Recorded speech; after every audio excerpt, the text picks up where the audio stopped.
মা কালীকে মাংস করা হচ্ছে, যদিও সেগুলোকে নিরামিষ মাংস বলে, দেওয়া হচ্ছে।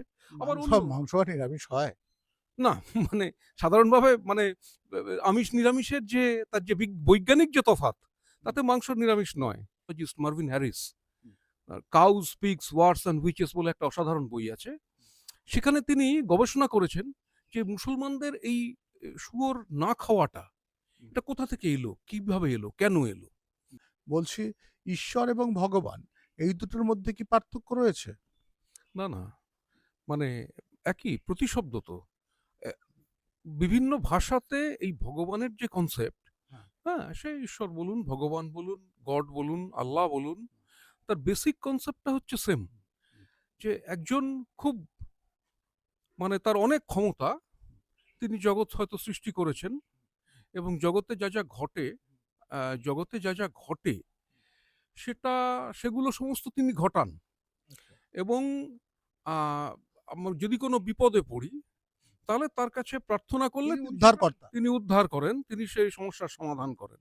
বেসিক কনসেপ্ট হচ্ছে এটা। তার মধ্যে বিভিন্ন ধর্মের, মানে ঈশ্বরের কনসেপ্টে তফাতও অনেক আছে, কিন্তু আহ, মানে যে সাকার নিরাকারের তফাত আছে, মূর্তি আছে কি তার মূর্তি নেই, ইত্যাদি ইত্যাদির তফাত আছে। তার তার দুটো হাত না চারটে হাত না ছটা হাত, সে সমস্ত তফাত আছে। কিন্তু এই তফাতগুলোকে যদি সরিয়ে রাখি, তাহলে সেখানে বেসিক্যালি পয়েন্ট হচ্ছে একটা, যে তিনি তার, আমাদের মতন রক্ত মাংসের অস্তিত্ব নেই তার, বা তার চেয়ে ওপরে কোনো একটা জায়গাতে তিনি আছেন। তিনি আমাদের চেয়ে শক্তিশালী, তিনি আমাদেরকে নিয়ন্ত্রণ করেন, কিন্তু আমরা তাকে নিয়ন্ত্রণ করতে পারি না। আমাদের তিনি জগৎ তৈরি করেছেন, তিনি জগৎকে দেখভাল করেন, এবং আমরা কোনো মানে বিপদে পড়লে তার কাছে প্রার্থনা করলে তিনি আমাদেরকে উদ্ধার করতে পারেন। এটা হচ্ছে কনসেপ্ট। না, এটা তাহলে সত্যি কনসেপ্ট, সত্যি নয়। ধারণা। ধারণা, মানুষের ধারণা।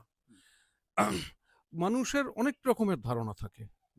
রূপকথার গল্পে এক রকমের ধারণা আছে, রাক্ষস খোক্ষস, হ্যাঁ, ডাইনি, রাজা রানী ইত্যাদি ইত্যাদি, পক্ষীরাজ ঘোড়া, সেগুলো রূপকথার গল্প পড়ার সময় আমাদেরকে সেগুলো মেনে নিতে হয়, সেগুলো মেনে নিয়ে পড়তে হয়, কারণ তা নাহলে গল্পটা পড়তে পারবো না, বুঝতে পারবো।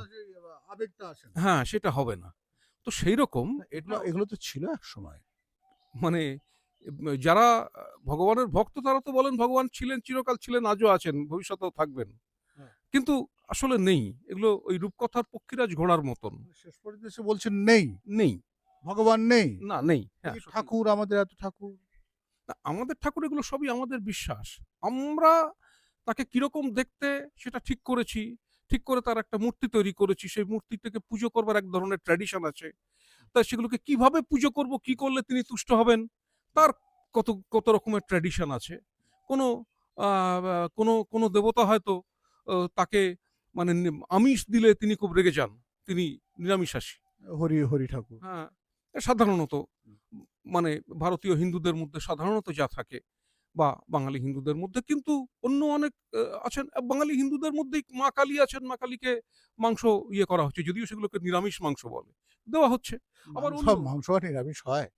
না, মানে সাধারণভাবে, মানে আমিষ নিরামিষের যে তার যে বৈজ্ঞানিক যে তফাৎ, তাতে মাংস নিরামিষ নয়, কিন্তু তারা ওই রকম বলেন যে মানে মানে খাওয়ার জন্য, তাই তো? খাওয়ার জন্য তারা লোকে তাতে, যাতে কিছু না বলে। হ্যাঁ, লোকে যাতে কিছু না বলে, এবং তারা তাতে, তাদের যুক্তিটা হচ্ছে যে তাতে সেইটা রান্না করার জন্যে ওই মহা মাংস এরকম বলে, মহাপ্রসাদ এইসব বলে, যে তাতে দেওয়া হচ্ছে না, মানে ওই আদা রসুন পেঁয়াজ এসব দেওয়া হচ্ছে না, অতএব সেটা নিরামিষ। মানে এরকম তাদের কনসেপ্ট। ভাবা যায় যে মানুষকে বোকা বানানোর কত ধরনের এরকম পরিকল্পনা।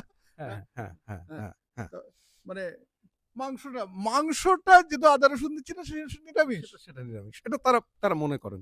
তারা আচ্ছা। মনে করেন, তারা সেইরকম ভাবে সেটা রান্না করেন, সেটা আবার খাওয়া হয়, তারা প্রসাদ হিসেবে খান। হ্যাঁ। যদিও অন্য দেবতাকে আবার, তাকে মাংস দিলে পরে সেটা একটা নাকি ভয়ঙ্কর কেলেঙ্কারি হয়ে যাবে। ঈশ্বর যেরকম মানুষের বানানো, সেরকম কোনটা তিনি খান, কোনটা তিনি খান না, সেটা আমাদের বানানো। না, এইটা আমি বাসুদাকে খুব বলতে শুনি যে ব্রাহ্মণরা এইসব কাণ্ড কারখানা করেছে তাদের নিজের সুবিধার্থে। হ্যাঁ, না শুধু ব্রাহ্মণ নয়, ব্রাহ্মণ তো হিন্দু ধর্মের ক্ষেত্রে, ব্রাহ্মণ একটা ডমিন্যান্ট কাস্ট, তারা সমস্ত নিয়মকানুন স্থির করে, সমস্ত পুজোয় তাদের লাগে, তাদেরকে পয়সা দিতে হয়, ইত্যাদি ইত্যাদি, সেটা বানানো তো বটেই। কিন্তু ধর্ম তো আর হিন্দুদের একার নয়, মুসলমানদের ধর্ম আছে, তারা যেরকম শুয়োর খায় না সেটা তাদের কাছে একটা মানে তাদের শাস্ত্র, তাদের নিয়ম, তাদের রীতির বিরুদ্ধে। হ্যাঁ, এখানে যেরকম হিন্দুদের কাছে যেরকম গোমাংস, তাদের কাছে সেরকম শুয়োরের মাংস এরকম আছে।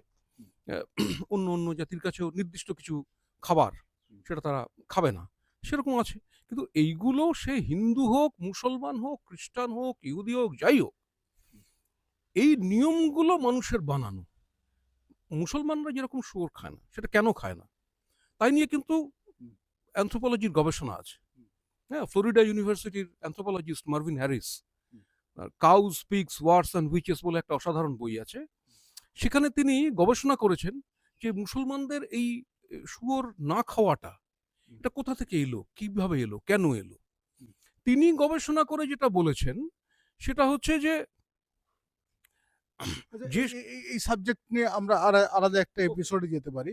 তবে না, আপনার কাছে একটা হ্যাঁ, ছোট্ট কথা বলি, কারণ তা নাহলে অর্ধেকটা শুনে একবার এক লাইনে বলি যে সেইখানে যেখানে এই প্রথাটার সৃষ্টি হয়েছে সেইখানে আসলে শুয়োর পালন করাটা অত্যন্ত ব্যয় সাপেক্ষ ছিল, অত্যন্ত কষ্টকর, এবং তাতে মানুষের যে খাবার সেটা এমনিতেই সেই জায়গাটা মরুভূমির জায়গা, সেখানে খাবার এমনিতে স্কেয়ারসিটি আছে, সেটা শুয়োর পালন করতে গেলে সেইখানে চাপ পড়ে। সেই কারণে শুয়োর খাওয়া বারণ, মোদ্দা কথাটা এইটা, এর অনেক তার দিক আছে। আচ্ছা,